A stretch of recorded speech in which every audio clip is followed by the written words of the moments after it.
দীর্ঘ ৬ বছর পর প্রাণ ফিরে পেয়েছে বগুড়া সিরাজগঞ্জ রেলপথ নির্মাণ প্রকল্প।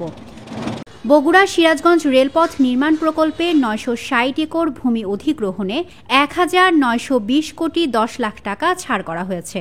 তবে দীর্ঘদিনের দাবির পরিপ্রেক্ষিতে ২০১৮ সালের ৩০ অক্টোবর জাতীয় অর্থনৈতিক পরিষদের নির্বাহী কমিটির বৈঠকে প্রকল্পটি অনুমোদন পায়।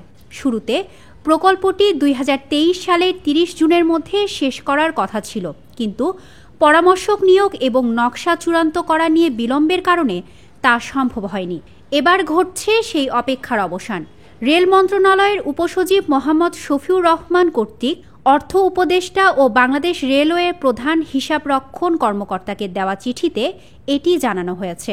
আমরা বাসে যেতে হলে আমাদের মনে করেন অনেক সময় ৫-৭ ঘন্টা লেগে যায়, টাকাও বেশি লাগে, বা গন্তব্যতে ঠিকমতো পৌঁছাতে আমাদের অসুবিধা হয়। কিন্তু এখন যদি ডাইরেক্ট বগুড়ার থেকে সিরাজগঞ্জ হয়ে যদি আমাদের রাস্তাটা হয়ে যায়, রেল লাইনটা হয়ে যায়, তাহলে আমাদের জন্য খুবই একটা অপূর্ব একটা সুযোগ সুবিধা পেলাম আমরা, আশা করা যায়। ফ্যাসিস্ট আওয়ামী লীগ সরকার আমল থেকে আমরা বঞ্চিত ছিলাম, এখন আশা করতেছি এটা খুব দ্রুত। এই প্রকল্পের অগ্রগতি সম্পর্কে খোঁজ নিয়ে জানা যায়, রেলপথ নির্মাণের জন্য বগুড়া ও সিরাজগঞ্জ দুই জেলার মোট ৯৬০ একর জমি অধিগ্রহণ করা হবে, যার মধ্যে বগুড়ায় ৪৭৯ একর এবং সিরাজগঞ্জে ৪২১ একর জমি অধিগ্রহণ করা হবে।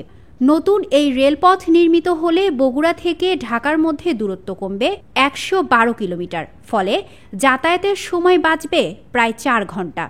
প্রকল্পের আওতায় মোট ৯টি স্টেশন নির্মাণের পরিকল্পনা রয়েছে, যার মধ্যে বগুড়ায় ৪টি ও সিরাজগঞ্জে ৫টি স্টেশন অন্তর্ভুক্ত থাকবে।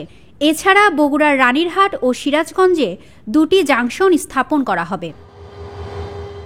তবে বগুড়াবাসী দ্রুতই এবার চাচ্ছে এই ৬ বছরের অপেক্ষার অবসান।